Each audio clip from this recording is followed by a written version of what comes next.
our Sure. audience. I'm curious, how did you think about technology during your time at Goldman? What role did it play kind of in evolving the firm? I'm sure it changed the markets business even, you know.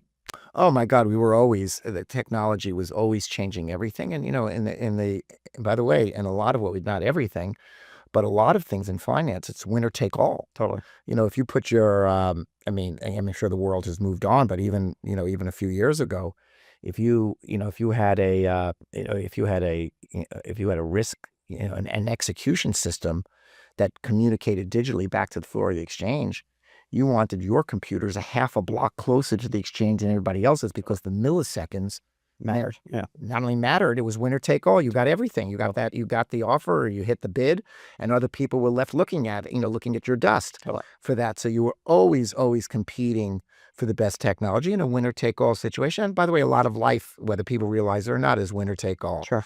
I can see, I know, the opportunity set and the challenges and the anxiety people have about the current thing. And I think, obviously, I still, invest and I still transact in the market. I think about that too. But I would say that no one is a better adopter or pays more. Sure. Except for obviously the hyperscalers themselves, who want to be the providers of the technology. But in terms of use of the technologies, the financial area is, wants to be on top of it. And so interesting, by the way, you end up in a lot of cul-de-sacs. You'll end up, going down bad paths because you just don't know. Sure. And you you have to do this. And I know that everybody's talking about is looking for cost savings, but we always had to do things twice. We had to use the system we were confident in, and then simultaneously run the new system we had high hopes for, Sure. but we didn't have a high level of confidence. In our business, and as a regulated company that we weren't allowed to have mistakes. Mm-hmm. By the way, that's another schism between the Valley Sure. and finance. So you could be, I looked at, Robinhood, great company, but early on, they declared that they had government insured accounts that weren't government insured. They had some slip ups, a lot of apologies get made. You could do that. We weren't allowed to do that. We had to be right. We had to run things 50 times and it had to be perfect the last 49 times before we could go that way. So we would always have the plan that we were, the technology that we knew worked, inefficient as it was compared to the new, and simultaneously run. And when we got confidence in the new system, we implemented that. And then there was a newer system that we were also beta testing at the same time. So technology in the first instance always augmented our costs, never detracted from it.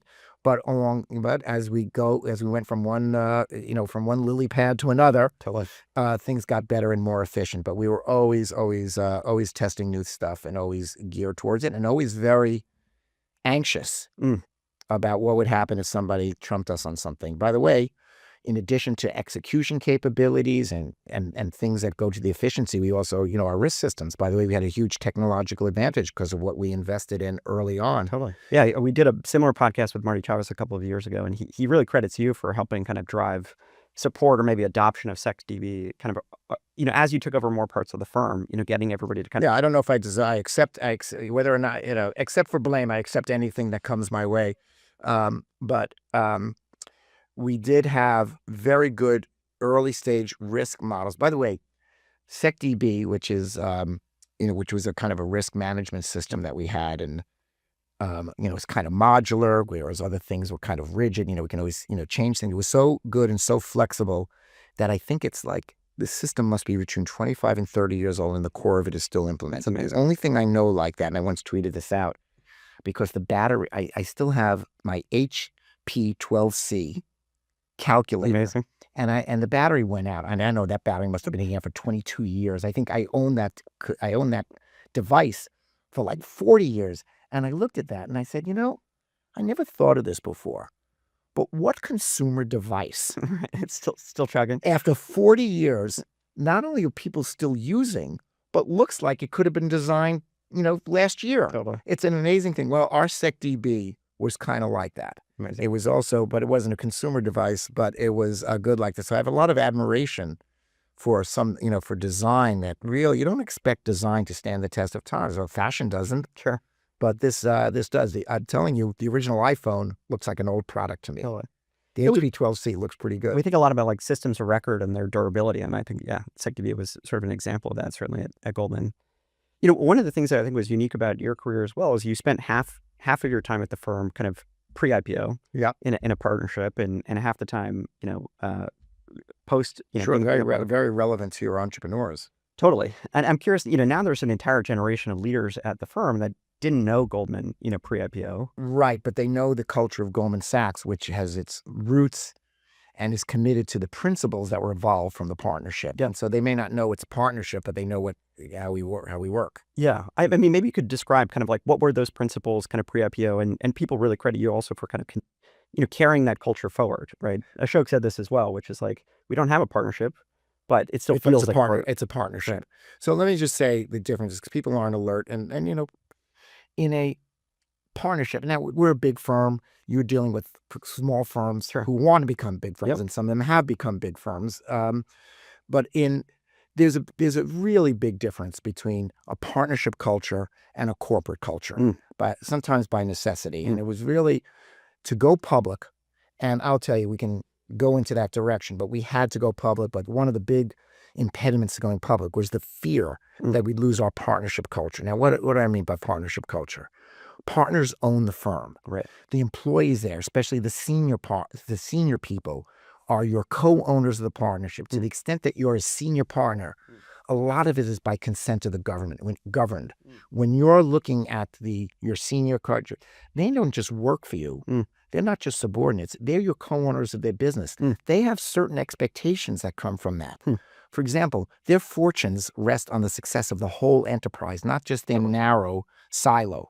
If you work for Amazon in the retail area, are you really raising your hand asking questions about AWS? Totally. But if you owned it, you care about the whole. So one thing, they own the whole. They care about the whole. They expect as owners to have a lot of information about the whole. They expect to have influence about the whole. They expect that any sudden moves by the senior partner is going to socialize them. They expect to have input into that. They expect the process to be slow enough for them to have that influence and input. Yep. And you have to have a certain amount of discipline when you're managing that if you want to perpetuate that. And I'll get to why you want to do that. Yep. And so you have to socialize things. And maybe your decision-making, maybe lightning bolts don't come from your fingertips. You're trying to make suggestions. Maybe you slow things up and you hear complaints, and maybe you actually don't do things that you want to do, or you table it for another time when things could be more revealed. I spoke to Esther Stetcher also kind of leading up to this conversation. She mentioned this. She said one of your hallmarks of your leadership was it didn't feel like you were very hierarchical. Like when you wanted to make a tough decision, you would at least go socialize it with a bunch of people, gather input. I'm thinking about, well, first of all, generally when you're on top, people want to get in line with you, but sometimes they can't. They just think you're wrong. So socializing and talking in advance had the benefit of just enlisting support from people who otherwise might be neutral, who just not because they're sucking up, but just naturally they want to compete. They're pliable. Yep.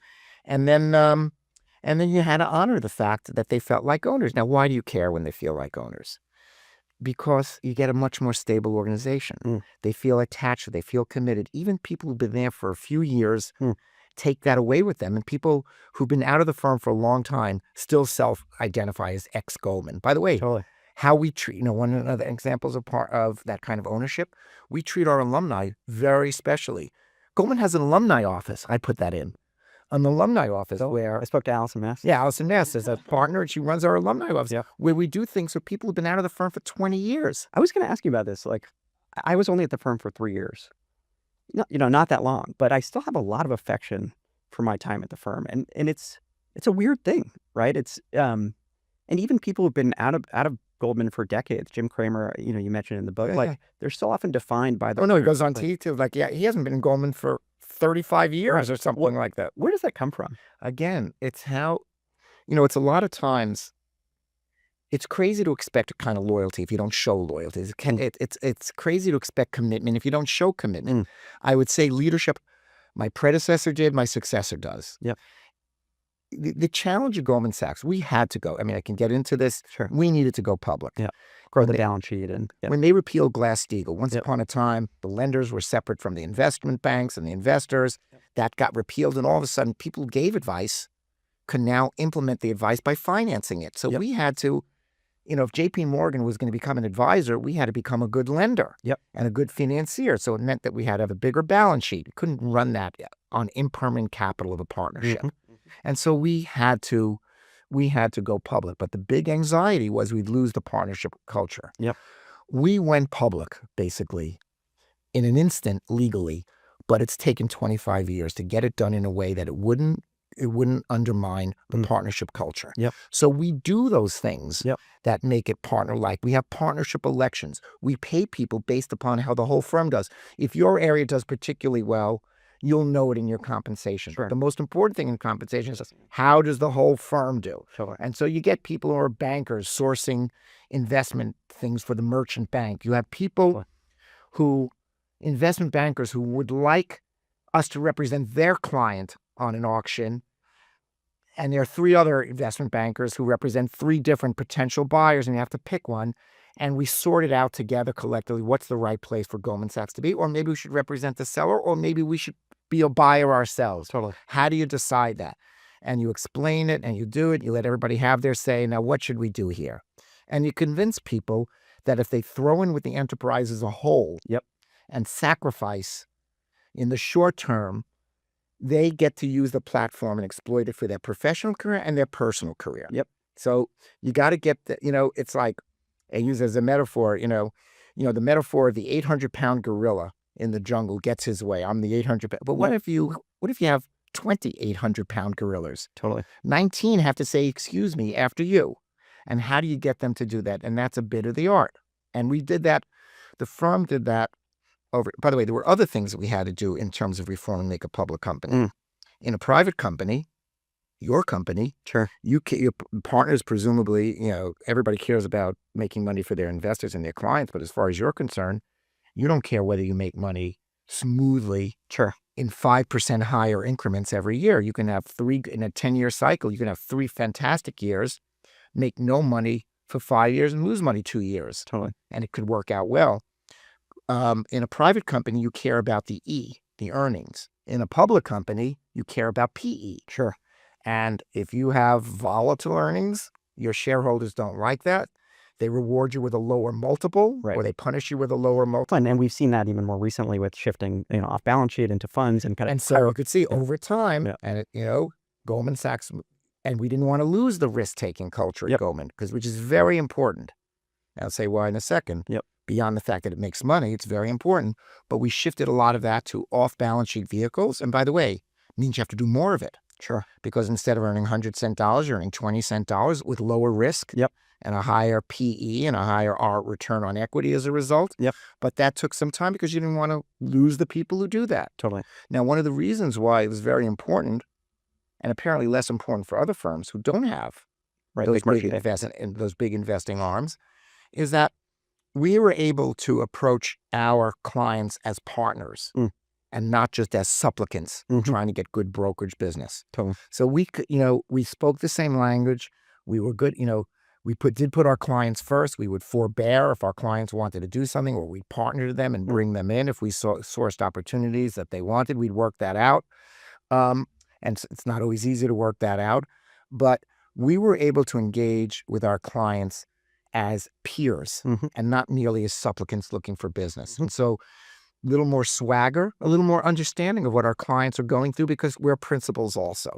We didn't want to lose that culture, which, by the way, is not evident in our peers. And there are other reasons for that. If you're going to be in an investing business, it's a more volatile P&L. And, going back to the beginning of the conversation where managers get confused between being wrong and being stupid. At times when the people on the investing side made a lot of money, they wanted to fire the firm and go off and do their own thing. And at times when they lost a lot of money, the firm wanted to disconnect from them and because they couldn't bear the losses that had been. Goldman Sachs, in its view and its partnership culture, was able to look through those short-term things and say, look, over a cycle, great business. and the people who ran those businesses stuck it out. Totally. Maybe they could have done better here or there, but there were other reasons